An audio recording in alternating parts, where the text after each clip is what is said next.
32. Suicide. Suicide has a long and complex history in non-Christian cultures. It has been recommended by some religions, regarded as heroic under certain circumstances by Republican Rome, and has been very common in some cultures, as in Japan. In Japan, the criminal law permitted self-execution to members of the royal family and other prominent persons, except in cases of high treason. Suicide is often resorted to in Japan as the honourable way of avoiding disgrace, humiliation, or, in war, capture. Biblical faith from the earliest days was against suicide as a form of murder and banned by the commandment, quote, "Thou shalt not kill," end quote. In Midrash Rabbah 34, the prohibition of suicide is grounded also on Genesis 9:5, quote, "And surely your blood of your lives will I require, at the hand of every beast will I require it, and at the hand of man, at the hand of every man's brother will I require the life of man," end quote, quote, "And surely your blood," end quote, was understood to include suicide, end quote. More than once in the decline of a culture, men have viewed death as a release from the corruption of the world and as a form of salvation. In an Egyptian document translated by J.S. Breasted, death is presented as a thing to be desired as against life, which is intolerable. Quote, "Death is before me today, like the recovery of a sick man, like going forth into a garden after sickness. Death is before me today, like the odour of myrrh, like sitting under a sail on a windy day. Death is before me today, like the odour of lotus flowers, like sitting on the shore of drunkenness. Death is before me today, like the course of a freshet, like the return of a man from the war galley to his house.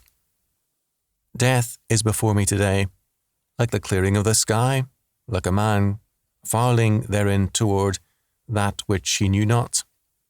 Death is before me today, as a man longs to see his house when he has spent years in captivity." End quote. There have been many such expressions in pagan cultures. However, there is a marked difference between such suicides and modern suicide. In pagan culture, death offered some kind of alternative, however pale. For the modern atheist, death ends everything.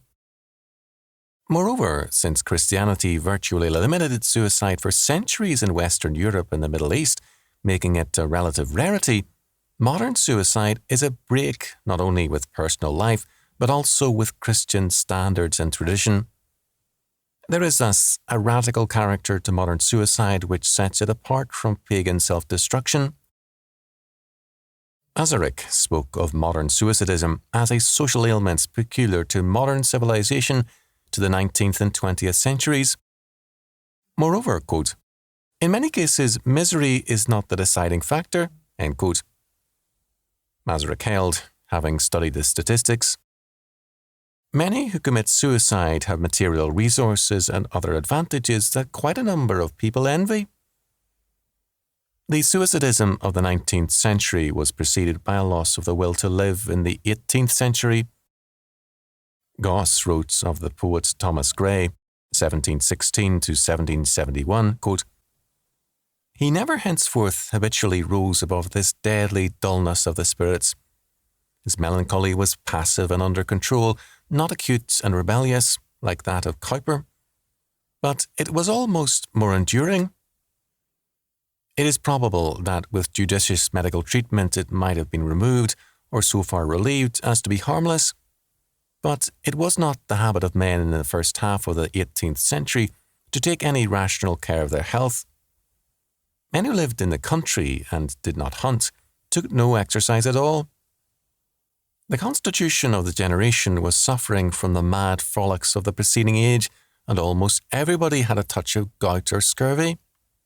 Nothing was more frequent than for men in apparently robust health to break down suddenly at all points in early middle life. People were not in the least surprised when men like Garth and Fenton died of mere indolence because they had become prematurely corpulent and could not be persuaded to get out of bed. Swift, Thompson and Gray are illustrious examples of the neglect of all hygienic precaution among quiet middle-class people in the early decades of the century." End quote. This deep melancholia, which possessed the men of the 18th century, infected the most privileged classes, those most informed and most influenced by the spirit of the times. The same is true today.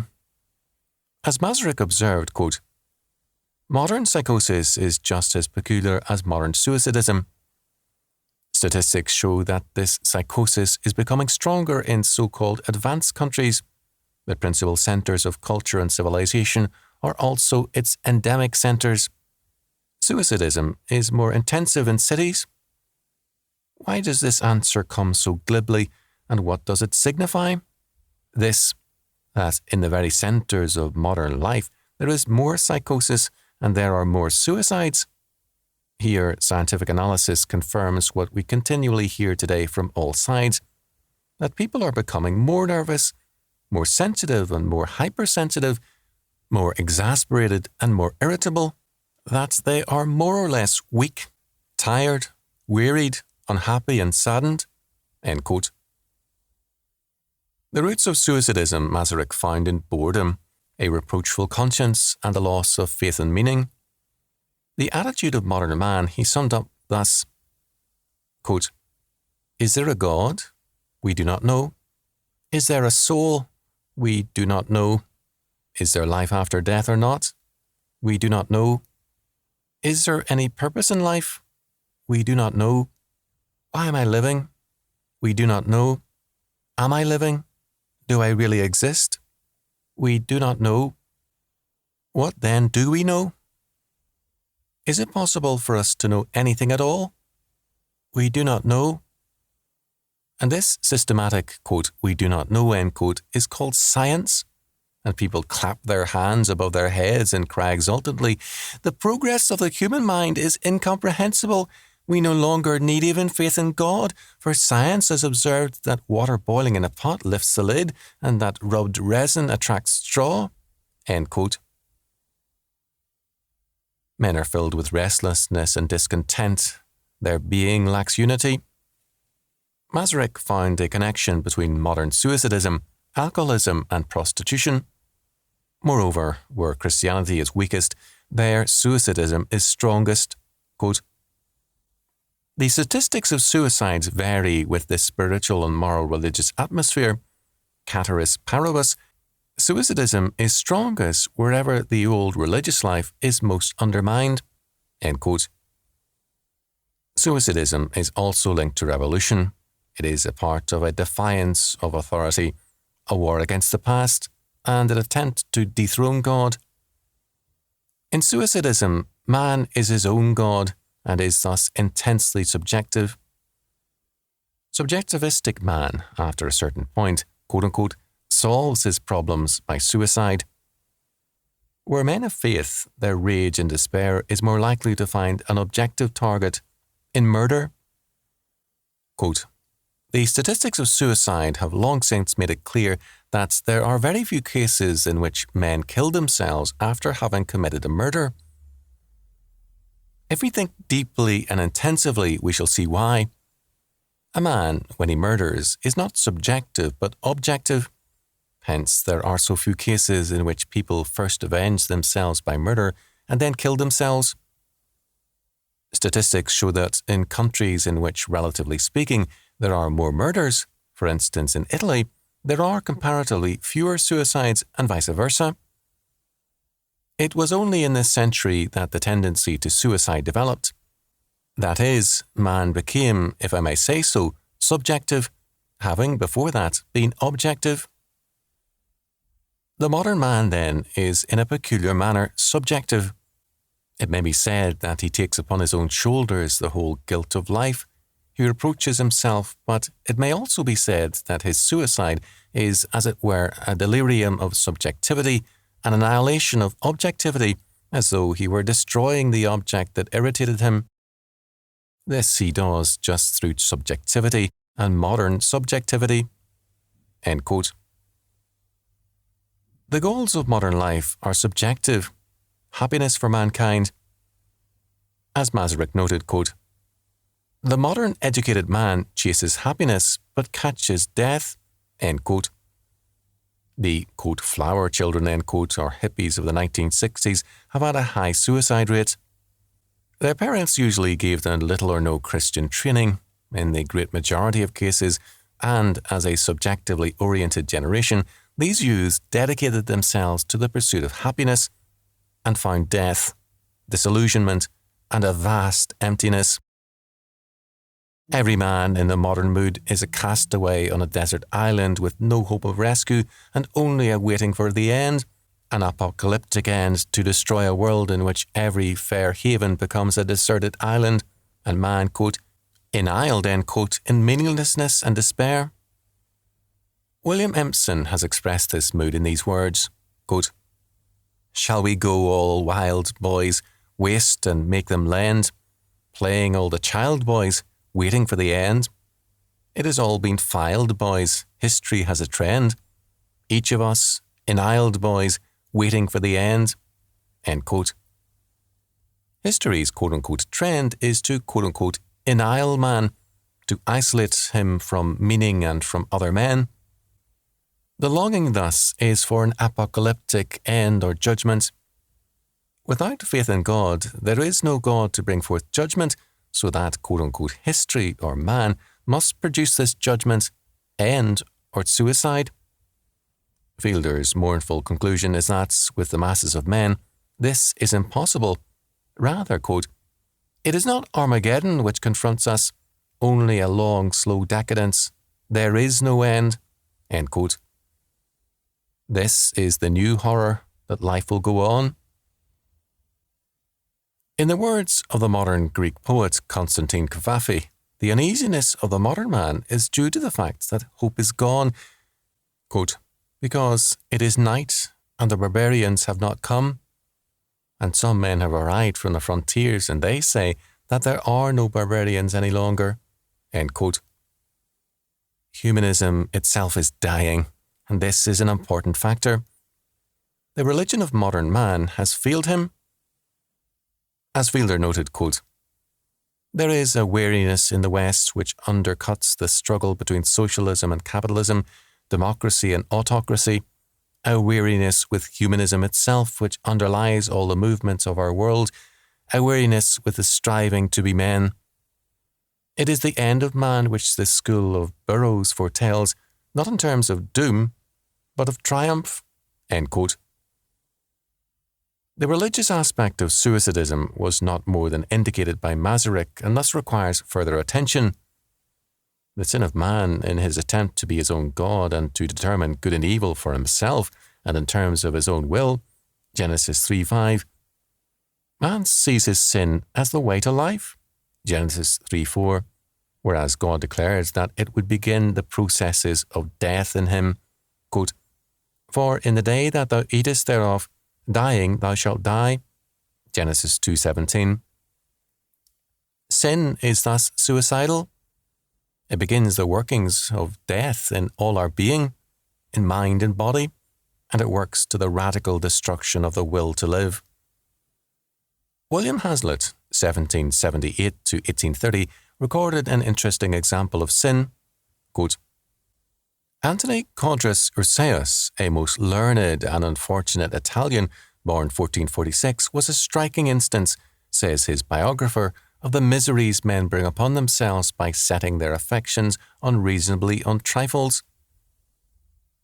This learned man lived at Forlì and had an apartment in the palace.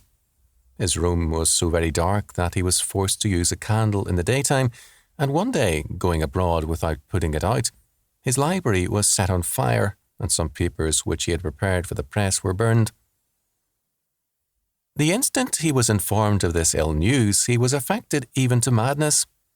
He ran furiously to the palace, and stopping at the door of his apartment, he cried aloud, 'Christ Jesus, what mighty crime have I committed? Whom of your followers have I ever injured, that you thus rage with inexplicable hatred against me?'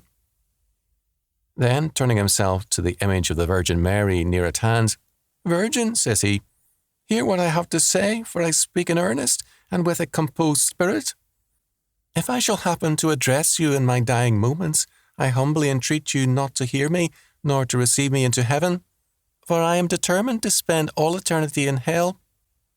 Those who heard these blasphemous expressions endeavoured to comfort him, but all to no purpose, for the society of mankind being no longer supportable to him, he left the city and retired, like a savage, to the deep solitude of a wood. Almost everyone may here read the history of his own life. There is scarcely a moment in which we are not in some degree guilty of the same kind of absurdity which was here carried to such a singular excess." End quote. Ursaeus retired or withdrew from men as well as God, from life as well as heaven. What the fire triggered was his own basic faith, that his will was ultimate and God's function should be to overrule Ursaeus' own carelessness. This man wanted life and the world on his own terms, or not at all. This is the heart of suicidism. How does the suicide justify his act in modern suicidism? Very simply, he sees evil in God, man, and the environment, and he sees himself as the man who is too good for this world to tolerate. Many of the Romantic poets and writers have given us the philosophy of suicidism. Lord Byron, a famous minor poet, is an excellent example of the romantic and masochistic pursuit of suicide in both his life and poetry. The Byronic hero is always too good for this world. He bears a burden of loneliness because he is somehow more than common clay, and a burden of romantic guilt which is somehow God's fault. An unbiblical egoism marks many of the Byronic heroes. Thus, Manfred says to the seven spirits, quote, "Slaves, scoff not at my will. To mind, the spirit, the Promethean spark, the lightning of my being is as bright, pervading and far darting as your own, and shall not yield to yours, though cooped in clay." End quote. Manfred, 1817, is a drama of suicidism. Manfred says that, quote, "It is my fatality to live," end quote. The comfort of Christianity is for peasants, he holds, and he rejects the counsel of Christian patience with contempt. Quote, "Patience and patience, hence that world was made, for brutes of burden, not for birds of prey. Preach it to mortals of dust like thine, I am not of thine order." When the chamois hunter tells Manfred, quote, "My prayers shall be for thee," end quote, Manfred answers, "I need them not, but can endure thy pity." This is very revealing. The appeal of the romantic hero of the suicide is to pity, because he himself is consumed with the cancer of self-pity. The romantic hero, like Manfred, rejects both God and man. Quote, "I said, with men and with the thoughts of men, I held but slight communion." End quote. Manfred's only contact with other men is to dramatize himself before them in an appeal for pity. Manfred's self-pity makes it impossible for him to live in the present. He lives only in the past and in the realms of imagination. Quote, "We are the fools of time and terror. Days steal on us and steal from us, yet we live, loathing our life and dreading still to die. In life there is no present." Manfred's suicidal self-pity is seen as evidence that, quote, "This man is of no common order," end quote, a theme made familiar earlier by Goethe. Manfred's sufferings separate him from the mass of men, and his self-imposed isolation from humanity, his contempt for the masses, is proof of his superiority. Quote, "I disdain to mingle with a herd, though to be leader, and of wolves. A lion is alone, and so am I." Manfred, in death, rejects God by saying that he, not God, would be the cause of his death, declaring to God, quote, "I have not been thy dupe, nor am thy prey, but was my own destroyer, and will be my own hereafter." The fact that Manfred then, quote-unquote, expires by self-will avoided the taint of suicide while affirming his god-like ability to be lord of life and death. In Sardanapalus, a tragedy, 1821, Byron deliberately chose the last king of Assyria, a degenerate and effeminate monarch, and then presented him as a world-weary, life-weary man too good for this world. Sardanapalus is seen as a peacemaker who knows the futility of life and man. His sensuality and debauchery are based on this, quote, higher wisdom, end quote, quote, eat, drink, and love. The rest's not worth a fillip, end quote. Sardanapalus' degeneracy is seen as proof of his greatness and sensitivity. Sardanapalus observes, quote, must I consume my life, this little life, in guarding against all may make it less? Is it not worth so much? It were to die, before my hour, to live in dread of death, tracing revolt, suspecting all about me, because they are near, and all who are remote, because they are far. But if it should be so, if they should sweep me off from earth and empire, why, what is earth or empire of the earth? I have loved and lived and multiplied my image. To die is no less natural than those acts of clay. 'Tis true I have not shed blood as I might have done in oceans, till my name became the synonym of death, a terror and a trophy. But for this I feel no penitence. My life is love. If I must shed blood, it shall be by force. Till now no drop from an Assyrian vein hath flowed for me, nor hath the smallest coin of Nineveh's vast treasures e'er been lavished on objects which could cost her sons a tear. If then they hate me, 'tis because I hate not. If they rebel, 'tis because I oppress not.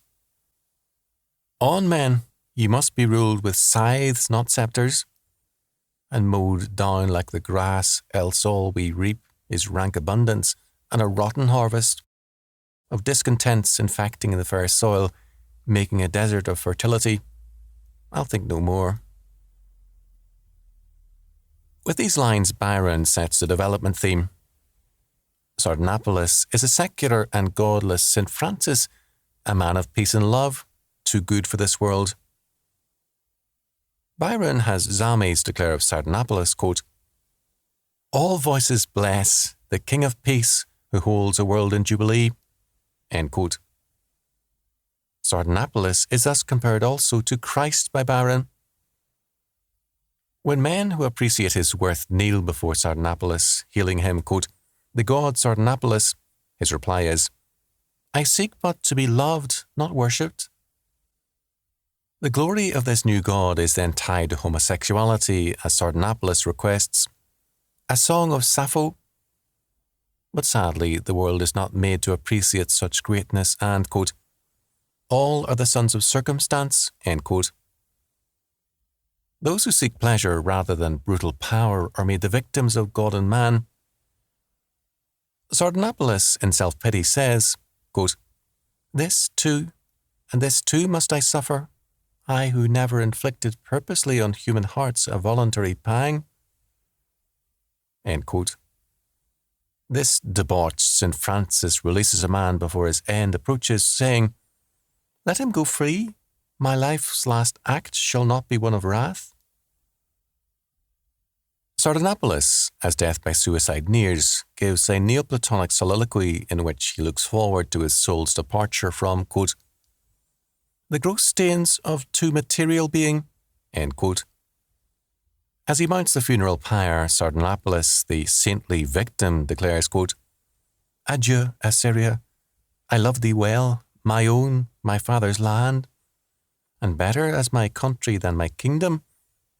I sated thee with peace and joys, and this is my reward, and now I owe thee nothing, not even a grave. End quote. Byron, as himself a guilt-ridden and suicidal man, deliberately chose as vicious an example as Sardanapalus for glorification in order to show that, unknown to the common herd, the debauched villain is really the hero. Moreover, he uses Manfred, Cain, and Sardanapalus as vehicles to express his own suicidal self-pity. In Byron's world, the function of man is to pity the suicidal hero and to confess how little they have understood his greatness. The function of God is to bring down judgment on Byron and his heroes for their sins, so that their self-pity can be justified and increased. Byron's suicidal heroes and Byron himself revelled in feeling misunderstood and abused. They spurned friendly understanding because to be understood placed them within the reach of mere mortals.